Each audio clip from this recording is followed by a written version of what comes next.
Let me first of all say that I'm not against borrowing. Even the greatest countries in the world, America, Japan, China, all are big borrowers.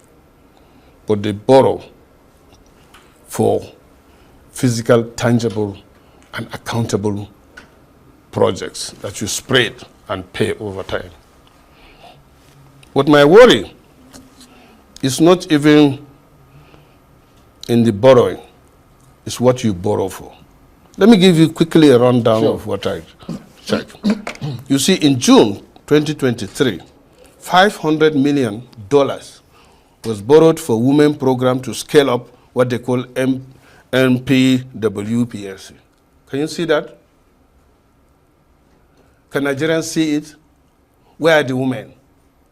Then on June 23rd, the same day, $800 million was borrowed to cushion the impact of high petrol prices after fuel subsidy removal. How? Where? Then on September 23rd, 2003, under the same government, $700 million was borrowed again for Adolescent Girls Initiative for Learning and Empowerment. Then, on December 23rd, the same thing, $750 million borrowed through what they call renewable energy scale-up.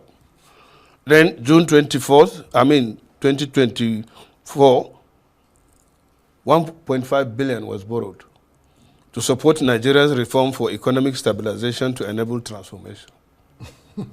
That one sounds very spurious, I have to be honest. Okay, you see?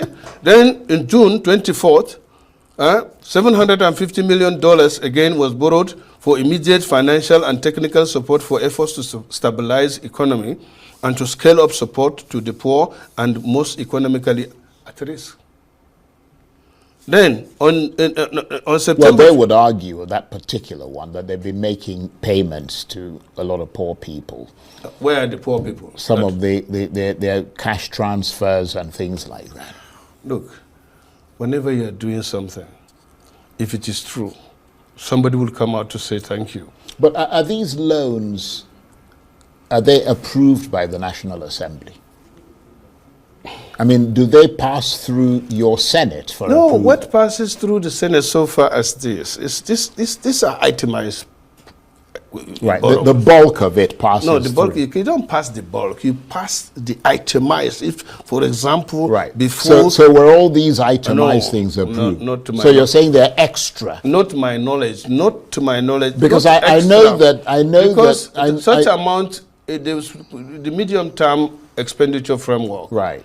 It's something that they bring and we look at and maybe approve it, but that is not to say it's a blanket. So you're saying these things are have bypassed the National Assembly? That is it so far. The reason I say that is that I know that in November 2024, the Senate approved like, I don't know, 1.7 trillion naira or something to that effect, that the government had requested, which is like several... No, it's not. Charles, get it clear. Before you pass the budget annually, there's the midterm expenditure framework that must come before the National Assembly for approval.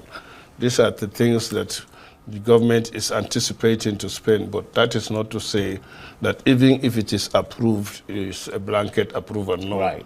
Every item, every of this must be accounted. Yes, right. No, because we need to ask questions. How are you going to do that? How is it important?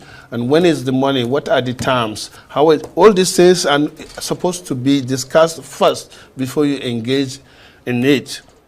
That is the National Assembly approval. But as I said, when you total these borrowings, the figure I got here is about $9.45 billion, which translates to about 13 trillion.